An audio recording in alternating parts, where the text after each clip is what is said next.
How has technology like AI and drones changed the battlefield? Well, drastically. And to your point, like I've seen combat, but I've not seen a war.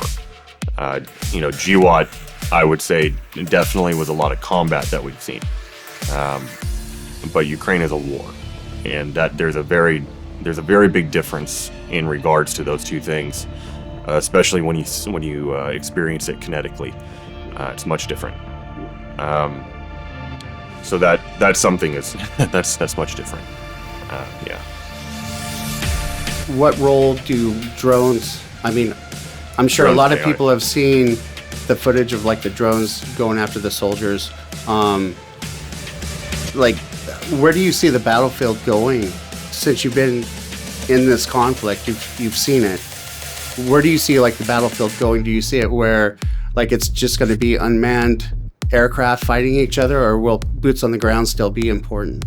I think you'll always need to have boots on ground because you'll have to have someone that chooses to hold ground. But to your point, Ukraine is already conducting full automated missions. Oh, wow. It's not just airborne. I mean, it's air supporting ground missions. It's drones that are on the ground with thermal and AI targetry systems supported by air assets. Where I see it going is a very scary place. I haven't been to combat, but I'm watching it from shows like yours, and like on Telegram, there's a lot of that footage, and I'm like, oh wow, this is going to be crazy in a few years. Yeah, it's crazy now. And we've only been in this for 3 years. FPVs were like the scariest thing, and they still are. But now we're seeing fiber-optic systems that you can't jam, you can't stop. They run a spool with a wire, and they're self-controlled from the operator that's on the ground. The technology moves very, very fast. Yeah, so if there was a drone strike in America, people think that they could get a shotgun and just take it down, but it's. There will be. There will be, right? There will be, yeah. Yeah, and there's not a lot you can do against a drone. And if you understand what you're doing,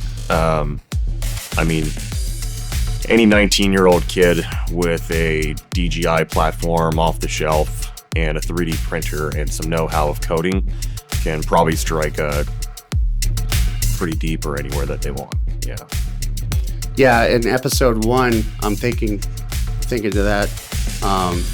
You guys talk to those. It's just like they're like kids. Gregory. Yeah, Gregory. They're in this big warehouse. And they're just having a good old time making stuff up. Yeah. So we have developed FPV drones with auto aiming, right? Special technology for FPV drone, which will let you log the target from 300-400 meters, and then this FPV will follow the target automatically, even if it loses control. Without human control. I was thinking like, wow, this is probably the future of like companies also for combat. It's not Lockheed Martin anymore. It's going to be like guys like that, like nerds that can, like you said, take a drone off the shelf and reprogram it, repurpose it to do what you showed in that first episode. And that's entirely what that facility is for. Most of those people that work in Gregory's facility are younger kids, college age.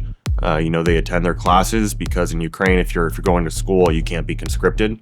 And so then the conscription age is at 25 years old. So most of those kids in the younger age, they're learning, they're doing coding, they're doing engineering, and then when they're done with their lessons, they go to the many of drone facilities that are like this. And those drone facilities are tearing apart Teslas. They're using batteries. They're building their own air platforms, their own ground platforms. They're building automated AI targeting systems on turrets. It is some of the most impressive advancements in warfare that I've seen from a civilian base. It's quite impressive. I guess if you're not getting the support from the government, you got to take it into your own hands. Yeah, and I think it's also a misconception that we as Americans have too. I shared a video not too long ago on our Instagram that was showing the Ukrainians building their own munitions. And we probably must have been 200 responses of like, well, this is where all the billions of dollars are going. But it's kind of like taking it from an 80,000 foot view. because most of that is Lend-Lease when it looks at those numbers, right? And those numbers are also going into HIMAR munitions and big missile systems and restructure for the entire country.